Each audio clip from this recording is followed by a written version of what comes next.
Allahümme salli ve sellim ve barik ala seyyidina Muhammedin ve ala alihi adede in'amillahi ve iftali.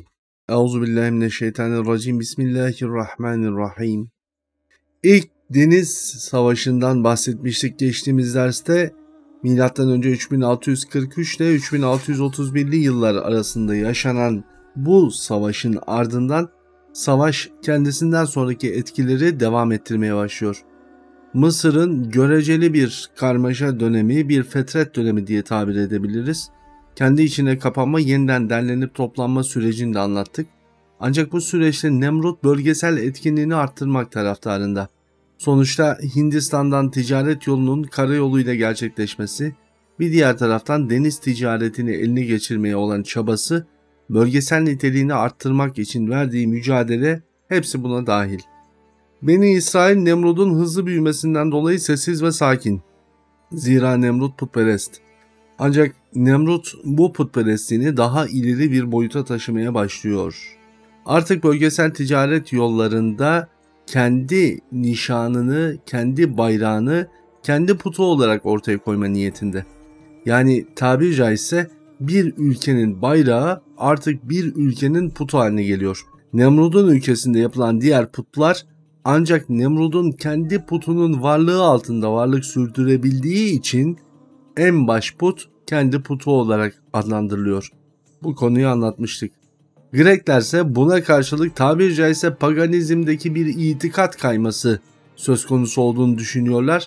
Nemrut'a karşı tepkileri var.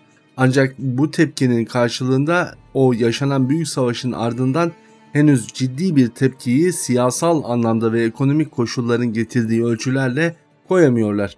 Hoş, ekonomi dediğiniz unsur bu tarihlerde insanlar için yeme, içme ve ihtiyaçlarını giderme boyutunda.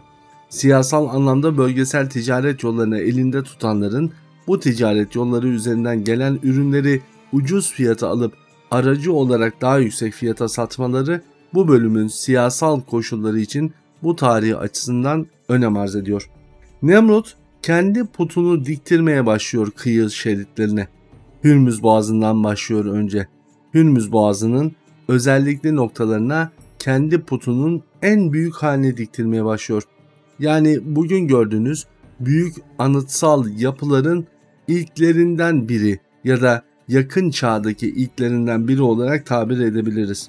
Şu anda Hürmüz Boğazı'nda var olan Keşim adasını inşa ettiriyor. Bu adanın karaya olan küçük bir bağlantısını da ortadan kaldırarak adanın geçişi noktasında bütün gemilerin görebileceği şekliyle yerden yaklaşık 17-18 metreye kadar büyüklükte bir put inşa ediyor. 7-8 metrelik ana çıkış noktasından sonra yerden yüksekliği 17-18 metreyi bulan bu 7 metre yüksekliğindeki put gelen geçen gemiler tarafından görülerek Nemrut'un krallığına giriş olarak anlaşılıyor. Denizle bağını kopartmış olan bu adanın geçişinde ise Nemrut bir müddet sonra Hintli denizcilerin bölgede Nemrut'un krallığını henüz tam olarak kabul etmediklerine olan inancından olsa gerek onlara bir ceza kesmeye niyet ediyor. Hindistan'dan getirmiş olduğu bir takım köleleri ya da köleleştirdiği, zorla ele geçirdiği, rehin aldığı denizcileri bu putun yanına kurmuş olduğu büyük mancınıklara koyarak bu mancınıklar üzerinden bölgeden geçen Hintli ticaret gemilerinin üzerine atmaya başlıyor. Yani tarihte Hz. İbrahim Efendimiz'i ateşe atmaya niyet eden ve atan Nemrut'un kullandığı mancınıklar sadece Hz. İbrahim Efendimiz için kurulmuş değil. Bu Nemrut'un ilk dönemi. Mancınıklarla insanları gemilerin üzerine atarak onlara büyük bir korku atfetmek istiyor. Bu yayılan korku yapılanması insanların Nemrut'un ne kadar acımasız olduğunu anlayabilmesi ve bölgesel hakimiyetini ele geçirmek adına. Nemrut Hürmüz Boğazı'nda kuşatmış olmasının ardından yakın bir dönemde yavaş yavaş diğer boğaza doğru yönelmeye başlıyor. Tabiri caizse Orta Doğu Yarımadası'nın ikinci olan diğer tarafında Kızıldeniz'de de hakimiyet kurma peşinde. Bu hakimiyeti için kıyılarda Greklerden kalmış olan yerlere yanlarına ticaret ofislerini tabiri caizse kurmaya başlıyor. Her bir ticaret merkezinde gelip onun ticaret merkezinde kalan insanlara özel politikalar gidiyor. Özel fiyatlandırmalar yapıyor. Tabiri caizse yataklarından, uykularından, bazen de yedikleri yemeklerden ücret talep etmiyor. Greklerin bölgeden tamamen temizlenmesini istiyor Nemrut. Bir savaş vermek yerine savaşsız ve bir korku ekseninde bu yönetimi gerçekleştirmeye çalışıyor. Yemen kıyılarında başlayan bu süreç yavaş yavaş Yemen'in Denim adasında Babel Mende bölümüne, şu anda Babel Mende diye bir kapı var. Güney bölgesinde Babel Mendel adasında bir put kurguluyor. Bu putu da bu sefer üzerine koyduğu mancınıklardan Greklere ateş etmeye başlıyor, Grek halkıyla.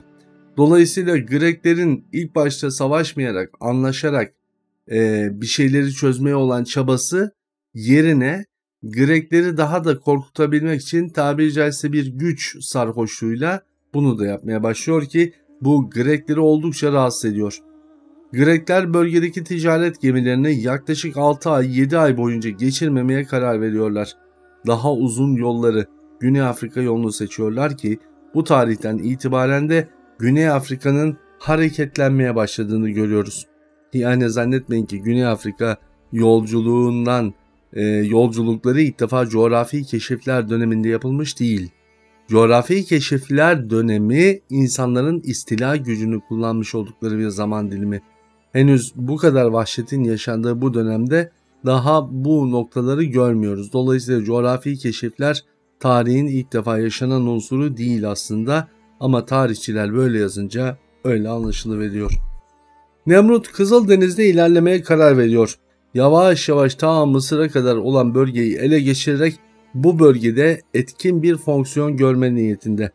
Artık gemilerini adım adım ve baş taraflarında mutlak surette büyük Nemrut putuna yer vererek 2.40 santim olmak zorunda Nemrut'un putu.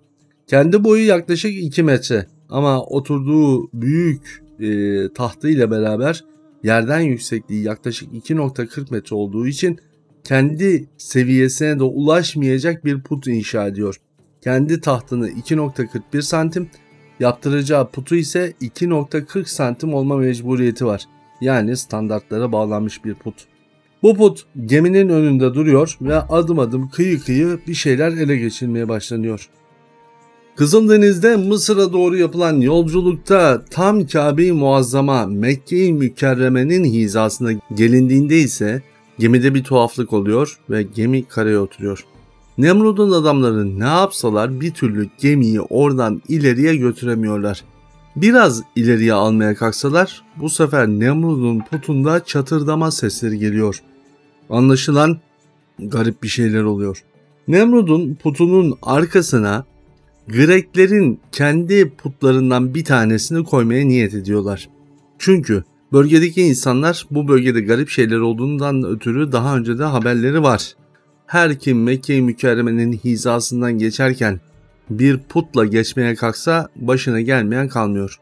Buna toplum arasında hurafe diyenler de çok elbette, ama yaşanmışlıklar var. Grek toplumu içerisinde Nemrut'tan korkup onunla beraber olanlar da var, ondan nefret edenler de var. Greklerden bir topluluk Mekke-i Mükerreme'nin tam hizasına yakın bir noktada 400-500 metre kadar, 450 metre kadar yakınında denizde, tabii ki karaya oturmuş olan denizde Nemrut'un putunun arkasına sessizce bir Grek putunun yerleştirilmesi halinde belki bu iki putun beraberce hareket ederek bu denizi geçebileceğini düşünüyorlar. Grekler biraz da işin uyanıklığı tarafındalar. Nemrut'un onlara karşı olan böyle bir anda onları da mancınıklara koyup atmasından dolayı korkmakla beraber belki Nemrut'un da onlardan korkmasını, Nemrut'un da onlarla bir pozitif ilişkiye girmesinin beklentisindeler. Efendim Grek'in putu konuluyor arkasına.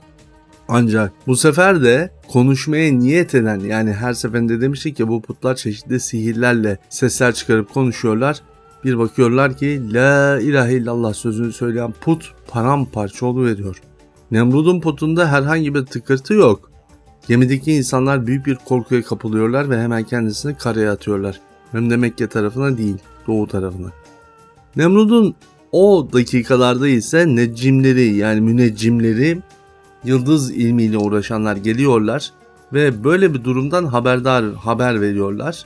Nemrut bu durumdan onaylamak istiyor, şüphe etmiyor tabii ki. O dönemdeki müneccimlerin bilgileri genellikle doğruluk içeriyor. Olan olayları cinlerden haber aldıkları için.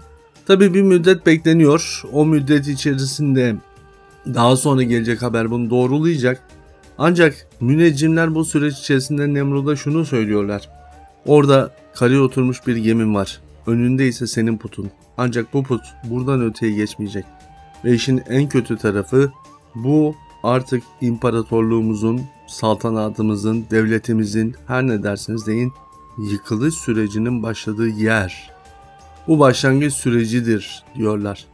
Yaklaşık 4 ay sonra ise gemideki adamlardan bir tanesi Nemrut'a ulaşmış oluyor ve Nemrut'a bu bilgiden haber veriyor. Ancak Nemrut geminin mutlak surette oradan geçirileceğini, daha fazla gemi ve daha fazla putlarla bunun yapılacağını söylüyor. Ancak söylenti sarayda kalmıyor, sokaklara taşıyor. Sokaklarda ise bunu engelleyecek olan bir zat var, Hz. İbrahim. Yarın Allah nasip ederse hem bu savaşın bitişini hem de Hz. İbrahim Efendimiz'e vahiy inzal oluş sürecini anlatıyor olacağız. Ama bunları yarın anlatacağız Allah nasip ederse. Bugünlük kalın sağlıcakla.